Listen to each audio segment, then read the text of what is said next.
And good evening, Pool Player Nation. I am joined by 2024 U.S. Amateur Champion James Blackburn.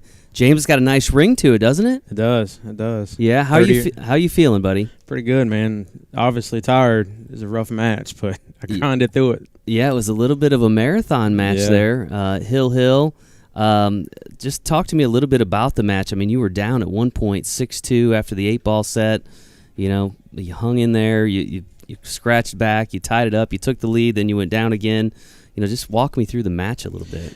I've always just thought never give up. I went on the road a while back trying to see where I could go, and I played in the U.S. Open in 2016. No chance to win, but I met Ralph Souquet, and Ralph Souquet told me about you don't win tournaments with your A game. You win tournaments with your B game, and that's always stuck with me. I know that everybody's high gear is really good. Brandon's a phenomenal player, plays very good, great cue ball control, but it's not over until it's over. Everybody's got to put the balls in the hole. Yeah.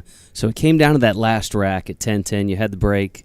Tell me a little bit about that last rack. I know the nerves had to be in high gear, but you managed to hold it together. You were able to run out towards the tail end of that rack.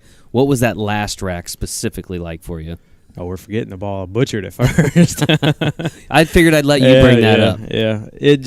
I poked at it. I mean, I was doing it the whole match, but luckily some of the rolls in my way at the right time made a few good kick shots, but that last rack just holding my nerves together. Yeah. And I even got a little fortunate bump on the 7, but that's pool. Sometimes you got to get lucky. Right. Now, you were here in 2022, didn't fare nearly as well. Yes, what sir. would you say the biggest difference between your first experience here at the U.S. Amateur Championship and this year's experience? What's the biggest difference? I don't know what it is. As long as I've been playing, there's something about this tournament that puts more pressure on me. I've actually made the finals of the qualifiers in North Carolina probably 9 times. Yeah. And this is only my second time winning. There's phenomenal players out of North Carolina. I've lost to Daniel Gamble twice, and he's finished second out here. Right. Clint Clark's a great player. Yeah. Jeff Abernathy, Corey Sykes. There's so many great players, and just getting here, I knew that I was here. I got just as good a shot as anybody. Yeah. Just got to take my time and put the balls in the hole. So at what point in the tournament, I mean, obviously I think all the guys probably come in, expecting to win, but there's 128 of the top players from across North America here. At what point in this 3-day tournament did you start feeling like, you know what, this thing is within reach? I'm close. I can do this. When the last ball fell.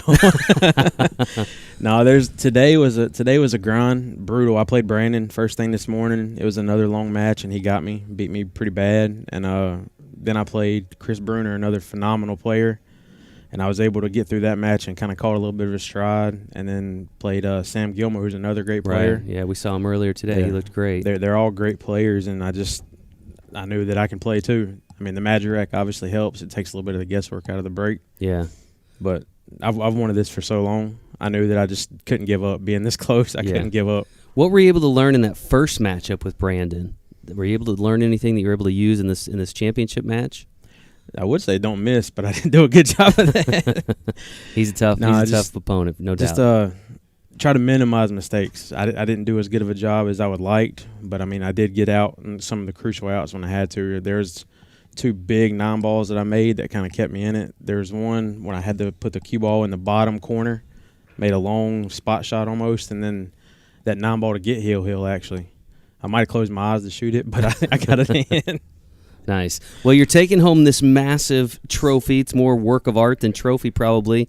But the bigger thing here is that your name will be added to the Larry Hubbard Memorial Trophy of Champions.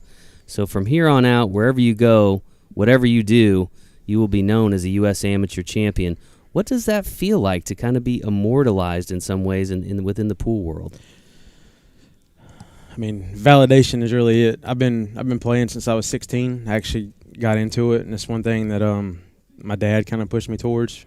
He hasn't got to watch me play as much as I would like, but I've wanted this or the National Singles Championship. And I put in a lot of the work, and I'm glad it finally happened. Nice. Well, you're certainly a worthy champion.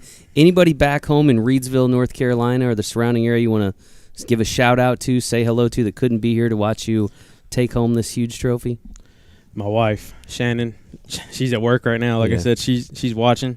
I know she's super happy, super excited for me. She's probably crying. I might cry. Yeah. The rest of my family that support me, all my friends back at home at Shooters, Gate City, everybody that supported me, all my friends that's just supported me this whole time. I don't know what to say. That's not very common with me, but Yeah. I'm pretty excited. Well, congratulations once again. We're going to let you get back and start celebrating your victory. Thank you.